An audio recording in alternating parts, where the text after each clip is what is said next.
Welcome to this next lesson on small and medium enterprise management. In this particular lesson, we are going to continue our discussion on the various issues regarding the startup process of a small and medium enterprise. And we are going to discuss today a few mistakes or pitfalls of the startup process. दूसरे अल्फाज में हम discuss करेंगे वो कुछ बुनियादी mistakes या आप यूँ कह लें शॉर्ट कमिंग्स जो कि entrepreneurs small and medium enterprises को स्टार्टअप करते हुए करते हैं और इसका जारी बात है बड़ा नेगेटिव खमियाजा जो है वो बिजनेसेस की फेलियर की सूरत में बेयर करना पड़ता है. So let's dive into it. The very first mistake that is very common is lack of objectivity. Now by lack of objectivity I mean that कि बहुत सारे cases में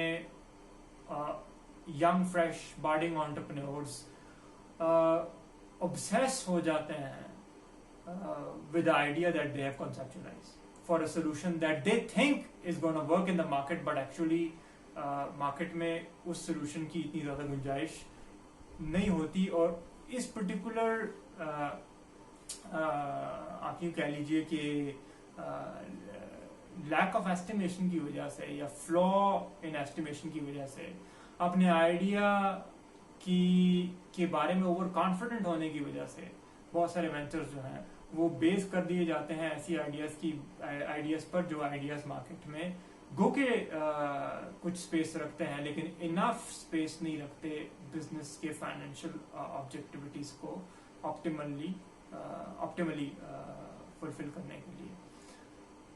इसीलिए ये हाईली रिकमेंडेड है कि whenever you come up with an idea, if you think that particular idea is going to work, well, think again, because it's not you who is going to pay for it. It's the people out there, the customer out there जो कि उस particular concept या idea पर launch किए गए concept या product को खरीदने के लिए खर्च करेंगे. सो ये बहुत इंपॉर्टेंट है कि आप उस पर्टिकुलर सेगमेंट के नुक्ता नज़र से सोचें कि सोल्यूशन क्या होना चाहिए, ना कि आपको जो लग रहा है कि सोल्यूशन क्या होना चाहिए. सो दिस पर्टिकुलर ऑब्सेशन या ओवर कॉन्फिडेंस या आप यूँ कह लीजिए कि misestimation of a solution concept जो आपको लग रहा है कि ठीक है and you are somehow self fantasising it, इस पर्टिकुलर मिस्टेक के नतीजे में बहुत सारे वेंचर्स जो है वो मार्केट में प्रॉपर्ली परफॉर्म नहीं कर पाते. Secondly, market myopia. बहुत सारे केसेस में आप उस प्रोडक्ट की क्रिएशन और प्रोडक्शन एस्पेक्ट्स पर कुछ ज़्यादा ही फोकस कर लेते हैं और मार्केटिंग की जो बहुत सारी डायमेंशंस है उनको इग्नोर कर लेते हैं. मिसाल के तौर पे बहुत सारे केसेस में you miscalculate the price of the product, you do not properly brand the product. आप प्रोडक्ट को प्रॉपरली आप ब्रांड नहीं कर पाते. आप प्रोडक्ट बहुत अच्छा क्रिएट कर पाते हैं, आप सोल्यूशन बहुत अच्छा कॉन्सेप्चुलाइज करके एक बड़ी अच्छी प्रोडक्ट मार्केट में ऑफर करने की सलाहियत रख पाते हैं, लेकिन sometimes you go on to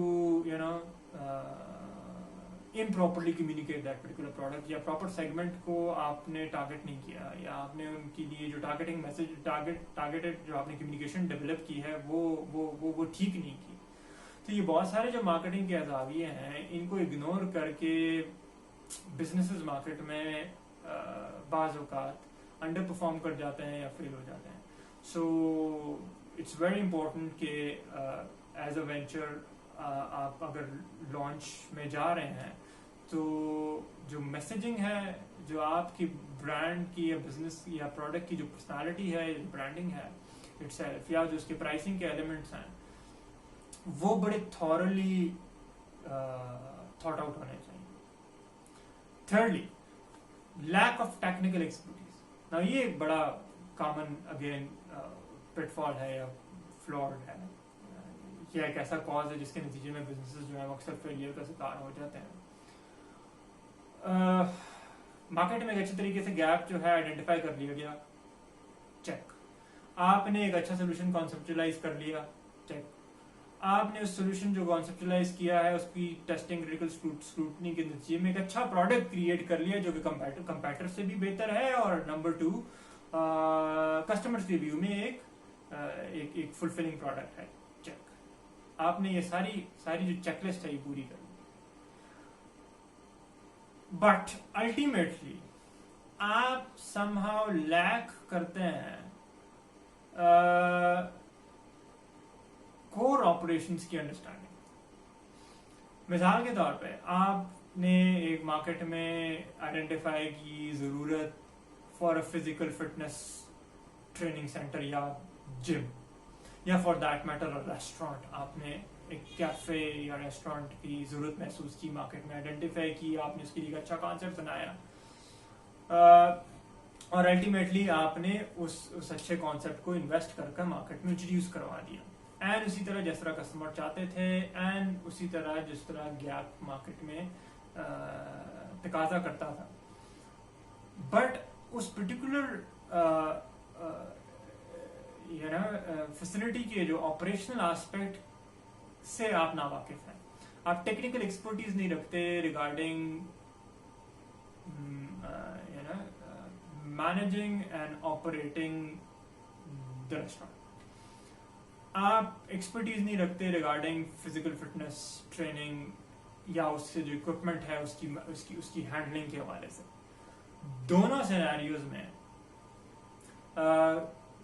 बावजूद इसके एक नीड सही तरीके से आइडेंटिफाई की गई, उसके लिए एक अच्छा कॉन्सेप्ट जो है वो बनाया गया और फिर उसे लॉन्च किया गया, क्योंकि आप कोर प्रोसेसेस पर अबूर नहीं रखते। You do not understand how the जो आपका कोर ऑपरेशन है एक रेस्टोरेंट का, जो कि फूड की कुकिंग है और फिर उसकी सर्विंग है, you have no experience of that। या दूसरे केस में you do not understand the various physical drills that are involved in physical fitness training, and you do not have any proficiency or expertise regarding handling of equipment that is going to be installed in your physical fitness center। Naturally आपको depend करना पड़ेगा किसी और पर, और जारी बात है वो कोई और आपका एम्प्लॉय होगा, और एम्प्लॉय जो है वो जस्ट अपने ही इंटरेस्ट जो कि मशरूत होता है उसकी सैलरी से उतना ही सोचता है, उतना ही देख पाता है। And you being an owner,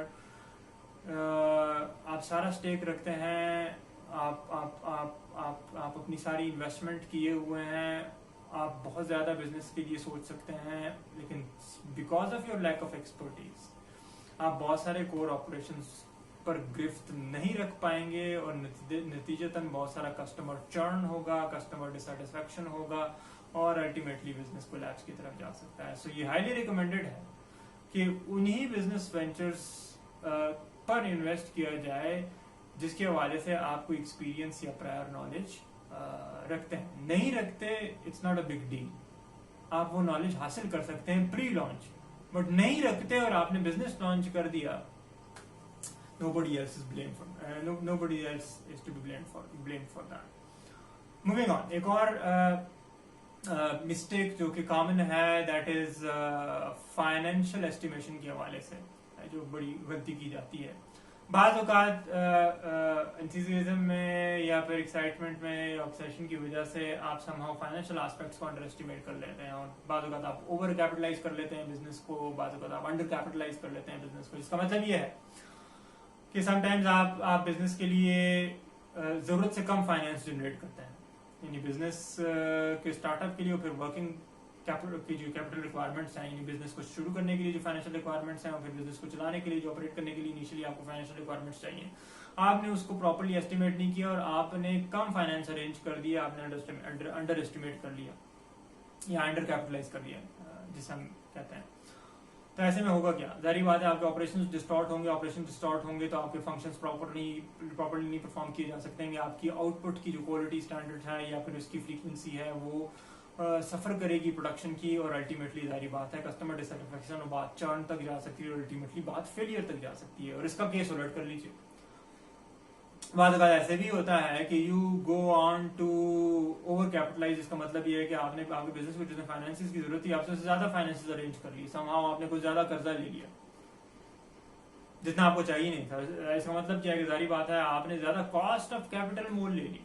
देखिए बिजनेस की फाइनेंस आप किसी से पैसे ले रहे हैं तो अल्टीमेटली आपने उसकी कॉस्ट पे करनी है इंटरेस्ट की सूरत में, या फॉर दैट मैटर आपने ज्यादा इन्वेस्टमेंट किसी से ले ली तो फिर आपने उसको डिविडेंड्स भी देने हैं, उसके डिविडेंड्स की भी आपने प्रोमिसेस या कमिटमेंट्स की हुई हैं। तो अल्टीमेटली दोनों केसेस में बिजनेस पर ऐसा बोझ पड़ेगा जो बिजनेस बर्दाश्त नहीं कर सकता अल्टीमेटली प्राइस की टर्म्स में या फिर प्रॉफिट कमिटमेंट्स की टर्म्स में। अगेन बिजनेस मॉडल कोलैप्स हो सकता है। सो ये अगेन एक बहुत बड़ी मिस्टेक है जो कि कॉमन है स्टार्टअप्स में या स्टार्टअप प्रोसेस के हवाले से।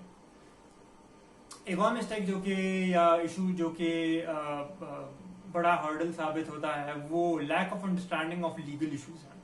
बहुत सारे केसेस में बहुत सारे बिजनेसेस जो कि सेटअप किए जाते हैं उनकी बहुत सारी लीगल रिक्वायरमेंट्स होती हैं, बहुत सारे आपको एनओसीज चाहिए होते हैं, आपको सर्टिफिकेशंस चाहिए होती हैं, या फिर नेसेसरी बहुत सारी उसकी आपने जो लीगल रिक्वायरमेंट्स हैं उनको फुलफिल करना होता है, और ऑपरेशंस के दौरान बहुत सारी जो है लीगैलिटीज हैं आपने उसके ताबे रहना होता है या उनको फॉलो करना होता है। Lack of understanding of such issues may also lead the venture into a big problem.